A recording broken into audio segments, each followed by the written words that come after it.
My name is Samhar Daniel and I came from France. Originally, I'm Ethiopian. So what the man of God said last week is really true. Actually, I was married through internet when I was 15 years old. And that was something that I have never ever shared in my life. I even forgot that that happened in my life. And yes, I came here last week on Thursday, and I was staying in a hotel. So when I came here on Sunday, I was just sitting behind over there, and the man of God came to me, as you see, and prophesied that straight to me. I was really shocked, surprised, and very thankful that God has done this to me, because I was very hopeless. When I got married through that internet relationship, as I told you, I was 15 years old. I had, after that relationship that I had on the internet, when I even used to date people or go out with some guys, I was not satisfied. I mean, the only thing that could satisfy me was having a relationship with an unknown person that I have never seen in my entire life. So this problem after that leads me to smoking. I used to go out, I used to drink while I was only 15 and a half years old and 16. And every day, day by day, each time, everyone would say around me, when are you going to stop smoking? When are you going to stop drinking? I used to take ecstasy, smoking cigarettes, weed. Weed was every single day. And each and every year it got worse, worse, and worse. So my mom sent me here for her issue last Thursday, as I told you. And when I came here, I was very hopeless for the fact that I had an experience before. When I used to go to the church, I used to say to the junior pastors to be delivered my problems, and the next day I got to the church, the pastor would come to me and prophesied everything that I had told to the junior pastor. So I was like, no, God doesn't exist. I mean, it's not true. It cannot be true. If I told someone what I have been sharing with another person and he would go and tell it to someone, where is the proof of he is alive or he does things? So when I came to the Synagogue Church of All Nations and sat over there last week, I was like, okay, so now we're gonna see. But I really had hope that my life would change. I was not a believer, but I would still be like, please, Jesus, if you're alive, just help me. I'm struggling and I'm tired of it, because my life depends on everything that I would take. I fight with my parents, with my mom. I get very aggressive, uncontrollable. My breakfast was my cigarette and coffee. That was the only thing that could calm my soul. Like if I wouldn't get that, if I wouldn't smoke, I would be very mad and so aggressive, very impolite actually.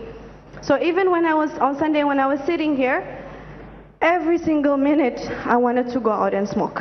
I was actually smoking. Before I came to the church, I smoked 4 cigarettes. And even when I was here, I was even fighting with the ushers, like, let me out, I want to smoke, I don't feel good, please. So when the man of God came and prophesied to me, I was like, thank God, actually, there is a true man of God in this world. You know, everyone is not fooling people.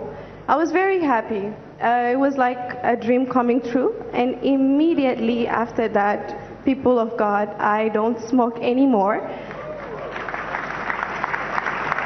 That is not enough for Jesus Christ. Put your hands together beautifully for the miracle working God. Yes, our sister, in the course of your testimony, you made us understand that based on your experience in the past, you lost hope of God being in existence, that you never believed that God exists because of your experience in the past. Could you now tell us what rekindled your hope when you came to the Synagogue Church of All Nations?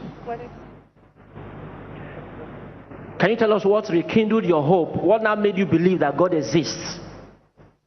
Because my hope was if there is, I believe that's in my past. If I was atheist actually. My parents used to take me to church, but I would never believe in everything.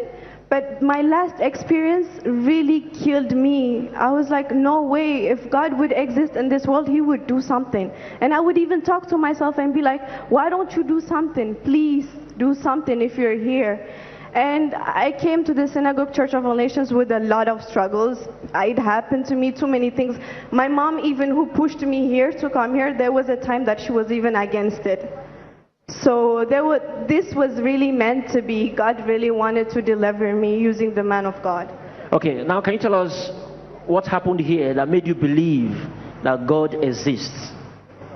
The prophecy I received was true because this was something that I have never ever shared in my entire life. This was something that leads me to everything. This was the source of my problems. This was the reason why I became who I was on the past. So yeah. It means you're coming here, you never even had it in mind that you once had a relationship with the internet and you didn't discuss with anyone before coming here. No. I have never told to anyone. And even for me, this was something that I have forgot on the past. And when the man of God said immediately, I was like, oh, yes, it was true. And I went on the seat and I was thinking about it. On the night, I was thinking about it. Like, I had this flashback. I remembered everything and things were coming on and God was showing me, you see, when I did, everything was so clear after that and so visible in my life. Shall we clap for wonderful Jesus Christ? And now, having received a prophecy that made you to believe that Jesus Christ exists, the prophecy, that issue that you never discussed with anyone, things that you've done in the past you've forgotten already, what is your belief now about the existence of Jesus? Well, how can I say? First of all, I'm very super happy. I have never found this happiness in my entire life. Wherever I go, whatever I do, I wasn't happy. I used to go out, smoke, do every bad stuff, but I have never been happy in my entire life. And yes, I do believe now that God is really here and He watches us, He protected us, because I've been through a lot of things, no matter how young I was. I used to go out, drink, and then I would find myself with an unknown man at the night, and I was like, Samar, why did you do that? Well, what happened? And this was even unexplainable to myself. I couldn't even explain it to myself. So yes, God has protected me, and my spiritual life since then has changed, because I would never stay 5 minutes in a church. No, where my mom took me, pastors coming home praying, I would go out, just smoke my cigarette, argue with everyone. For the first time in my life, I attended a whole long service from the morning till the night. And I pray, I read the Bible. Yeah, I thank God. Shall we put our hands together beautifully for the miracle working God? Now, once again, because of how wonderful your testimony is, and your testimony will go a long way to affect the lives of youth all over the world positively. Could you once again tell us, when you were addicted to this smoking and drinking, could you tell us how severe it was, how it affected your life entirely? Could you tell us once again? Oh, I don't know. I think maybe people who have been in addiction would understand what I'm exactly saying, because even not to eat a breakfast is really, so hard. I get up in the morning, the only thing I want to do is just to light up my cigarette and have a coffee. I remember even once I burned my hair just to light up that was just when I get up from the bed, the only thing I want. And when my parents are around, that I know that I couldn't smoke because they are there and I have to pretend that I'm not a smoker, then they start a fight. I would become aggressive and find a reason to go out and smoke. So yeah, so this was, I could have never ever stopped. I actually thought that I would end up smoking, really. I would end up smoking, and personally, like everyone, each and in my family started discovering that I used to smoke weed and smoke cigarettes. So if it would have been for God, I would never ever go out from this situation, that's for sure. To God be the glory. Now, once again, could you just tell us how this relationship you had on the internet affected your life? In confirmation to the prophecy given by the man of God, which you said you never discussed with anyone, and you were for the first time last Sunday. Could you tell us how the relationship affected your life as a young lady? It affected in a sense that I was never happy. With any relationship that I had, I was never happy. I prefer to have someone that I have never met through image only. That was like my satisfaction. How do you call it? Like the invisible, the untouchable made me happy, while I had someone here I could have known and go through together, but no, like the unknown thing would make me happier much more. So it affected me in a sense that, you know, I would always be unfaithful to a person that I'm with. And yeah, so we thank God Almighty for your life. Could you just tell us right now, after the man of God, Prophet T.B. Joshua, gave you that message of prophecy and you were delivered, what are the changes that are taking place in your life compared to your past life? You know, like I told you, when I came here, I came by my own. So I was staying in a hotel. On Thursday, I arrived to my hotel, and the evangelist told me to come here on Sunday. Actually, after the man of God prophesied to me, he said that I should come to the guest house. So in my hotel room, I had 2 packets of cigarettes, 1 lighter. While I was coming to the Synagogue Church of All Nations to stay here, I left everything that I had. And I was even surprised. I was like, oh, somehow you left everything that you had. Like, it's incredible. I was the type of person who would steal lighters from people, believe me. And if I remember, I was even checking if a packet, like a thrown packet is in the floor, I would just check it to see if there's some cigarettes, I swear. And yeah, I would never have thought that I would leave 40 cigarettes behind me. And I'm still not smoking. I'll never smoke, I thank God. So you mean the urge to smoke and drink is completely gone after the deliverance? Done, 100%. Shall we clap for wonderful Jesus Christ for that?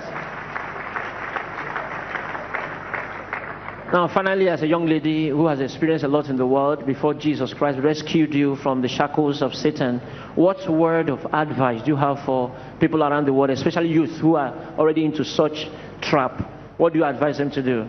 My advice would be just come to Jesus Christ, because you can never go out with this situation through you, because I have tried cigarettes, electronic pads, everything. I did everything. I even was in rehab back in France. So this was something that human beings cannot heal. It's only through God. So please come to Jesus. He has the solution for everything. Indeed, our Lord and Savior Jesus Christ is the solution to all fundamental issues of life. I will come and experience that the Lord is good. We beseech you to continue your relationship with the Lord Jesus Christ. I will pray that as you continue your relationship with the Lord Jesus Christ, always have it at the back of your mind that better is not good enough, the best is yet to come. Let's clap for wonderful Jesus Christ. Please subscribe, like and share.